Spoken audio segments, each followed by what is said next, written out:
This is On Point with Miss Britt, bringing you week 3 NFL recap. I'm a little late because, as you know, this week has been a little rough. It's cool though. We're going to bounce back next week. All right, let's get into it. Last Thursday, we had the Browns versus Steelers. And what's up with these backups making their teams look better than when the starter was there? But let's get into it. Browns versus Steelers was last Thursday night. Browns quarterback, Jacoby Brissett, he threw for 2 touchdowns. He was 21 for 31, 220 yards. Nick Chubb, he ran for a touchdown. He had 23 carries and 113 yards. The Browns had a 9-point lead heading into the fourth quarter. The Steelers, they pulled in. They trailed 17-23 with a 34-yard field goal kick by Chris Boswell with 1:48 left on the clock. Then the last play of the game, Pittsburgh was trying to win it, child. And Trubisky, he threw a short pass left to Deontay Johnson. Then there was a lateral to Chase Claypool, another lateral to Najee Harris, and then they fumble on the play. The balls were covered in the end zone by Denzel Ward, and the Browns end up winning 29-17. So good for them. In Pittsburgh, they got to get rid of Mitch Trubisky. And I heard somebody call him Mitsubishi. Yeah, they gotta start Kenny Pickett, man. This is not happening. I know a lot of people were complaining about him not throwing long passes. And he tried this game and they were incomplete. So it's time. I mean, you ain't got nothing to lose at this point. You need to try him out and see what happens.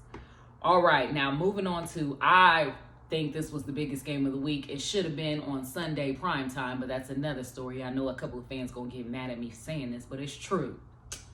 We got the Miami Dolphins versus Buffalo Bills. Miami is now the only team in the AFC that is 3-0. All right, Tua left the game in the second quarter with an apparent head injury. He looked disoriented, but the team said it was because of his back. He finished with 186 yards and a touchdown pass.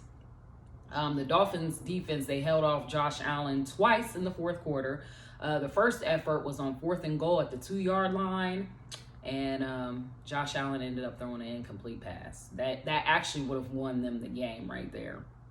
So Thomas Morstead, the punter on the Dolphins, everybody knows the infamous butt punt.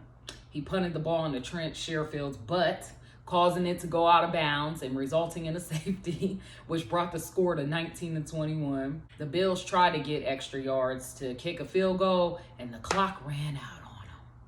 And the Bills' offensive coordinator, Ken Dorsey, he was not happy. So Miami ended up winning 21-19. So that's what happened with that game. Congrats to them. Tonight they play the Bengals.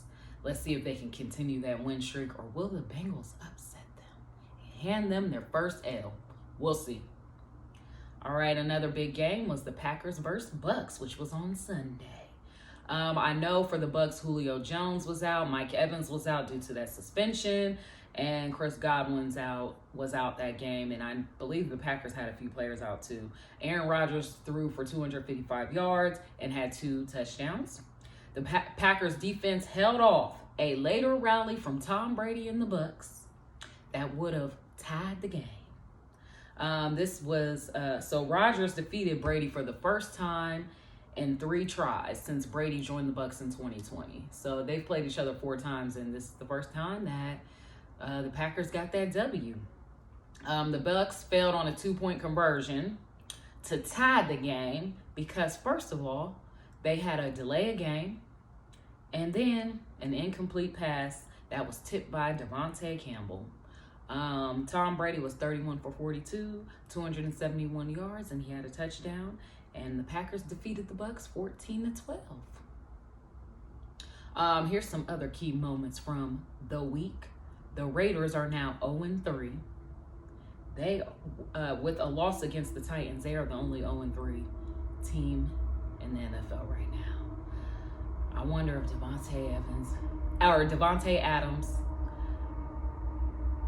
should have stayed in Green Bay. I wonder if he regrets that. I don't know. They need to get this offense rolling. I don't know what's going on over there. Well, the Bengals, they avoided 0-3 against the Jets. They had an impressive win, 27-12. Joe Burrow went 23-36, 275 yards, 3 touchdowns. Now, the Eagles, who I refer to as the Birds, I guess I gotta acknowledge them. They're the only NFC team left that is undefeated 3-0. They had a blowout win against Washington, 24-8. Jalen Hurts, who everybody screaming MVP. He was 22 for 35, 340 yards, 3 touchdowns. Well, actually, Lamar Jackson is better than Jalen Hurts. I would say they both up there, but Lamar Jackson's better. Sorry. All right. And then Sunday primetime, we had the Broncos versus 49ers, which in my opinion was a snooze fest.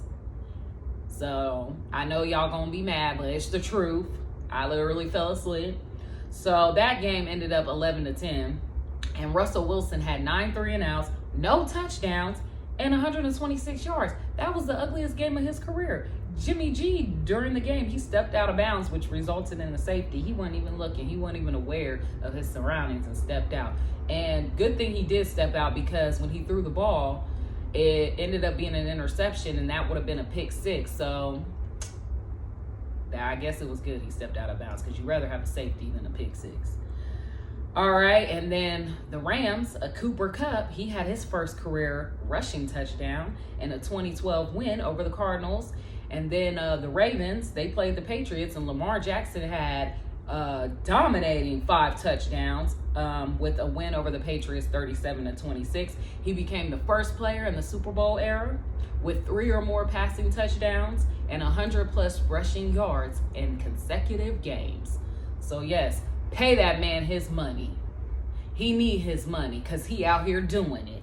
And Mac Jones, Patriots quarterback, he went down with an apparent ankle injury with less than 2 minutes left to play. And according to Belichick, there are no updates, so we don't know when his return will be. We got a lot of exciting games. Week 4, let's see what happens. And I'll see y'all next week, and I'm out.